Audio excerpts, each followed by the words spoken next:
कान्हा, ये बताओ कि प्रेम क्या है? प्रेम समझने में सबसे सरल, किंतु कह पाने में सबसे कठिन शब्द है राधे। प्रेम की कोई भाषा ही नहीं है, वो तो केवल एक अनुभूति है। सर्वस्व का दान है प्रेम।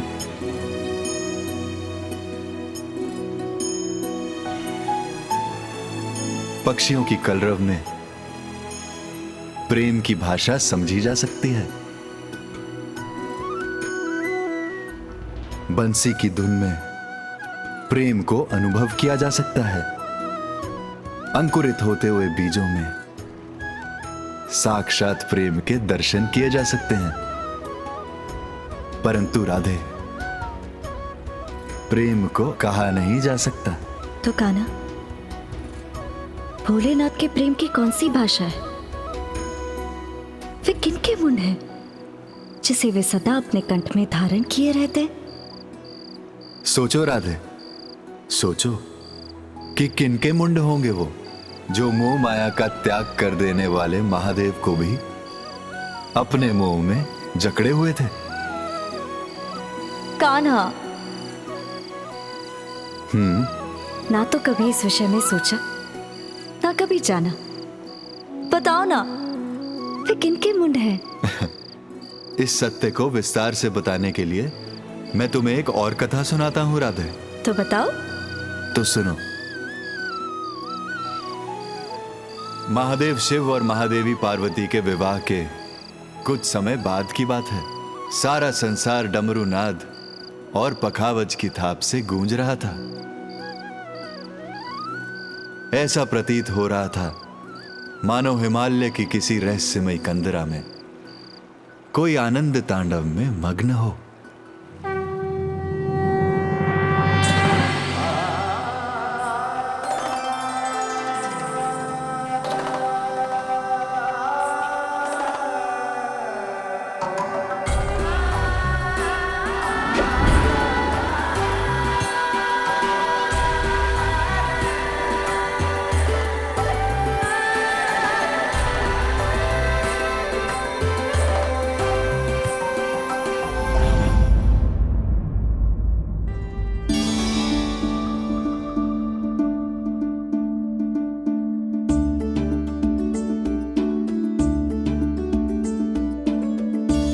पति परमेश्वराय नमो नमः।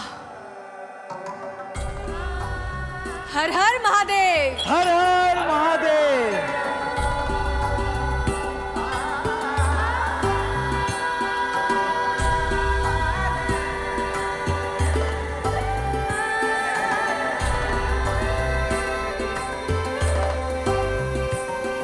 आज वातावरण में ये कैसा स्वर गूंज रहा है? स्वर तो आनंद का है पार्वती। आनंद उत्सव का आभास तो हमें भी हो रहा है, परंतु कौन है जो इतना आनंद मग्न होकर आनंद उत्सव कर रहा है? नारायण नारायण। प्रणाम माते।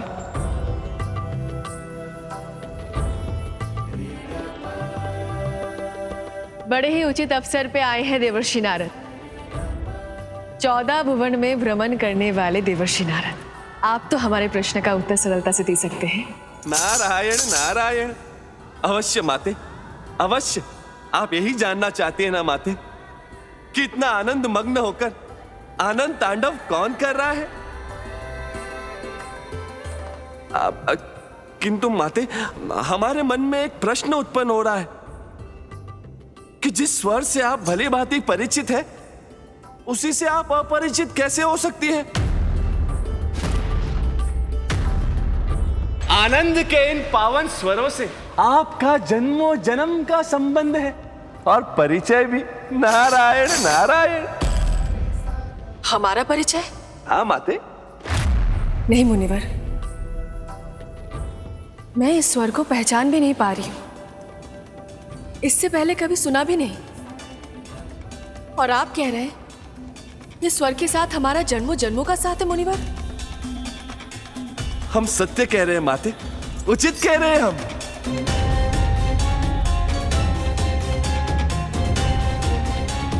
अपने सत्य को स्पष्ट भाषा में परिभाषित कीजिए न मुनिवर। नारायण नारायण।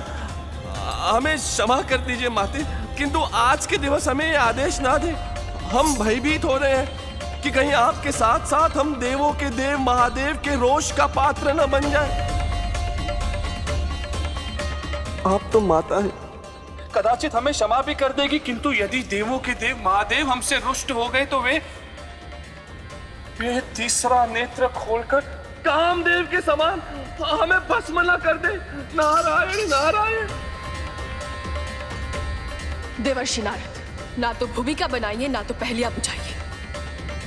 हमारे प्रश्न का उत्तर दीजिए। माते, हमें क्षमा कीजिए। जिस स्वर से आप भली भांति परिचित हैं, उसका परिचय देने का दुस्साहस हम कैसे कर सकते हैं माते, कैसे कर सकते हैं? हमें क्षमा कर दीजिए माते। नारायण नारायण।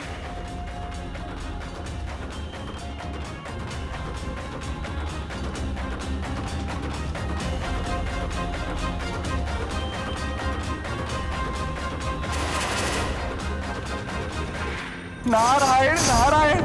माते, माते, आपने अपने ध्यान में क्या देखा? कृपा करके हमें बताइए माते, बताइए हमें।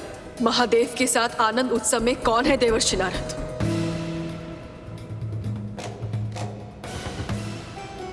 कोई तो होगा ना माते, जिन्हें प्रसन्न करने के लिए मुंडमाली भगवान शिव आनंद तांडव कर रहे हैं।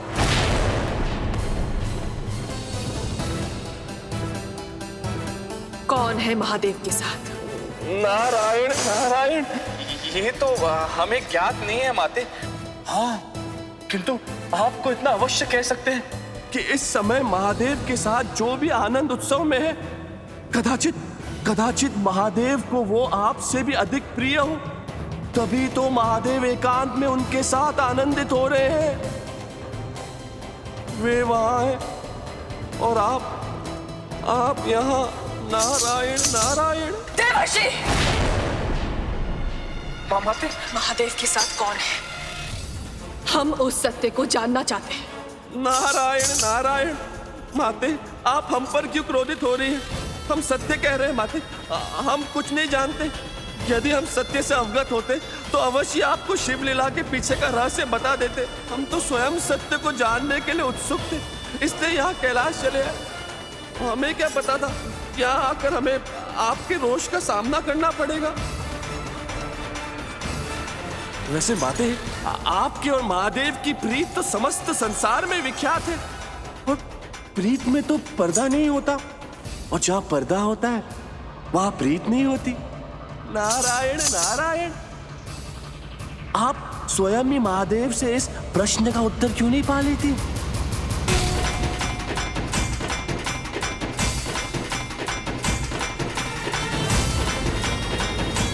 माते, माते, माते रुकिए माते, कहाँ जा रही है आप माते? नारायण नारायण। अब हमें आज्ञा दें।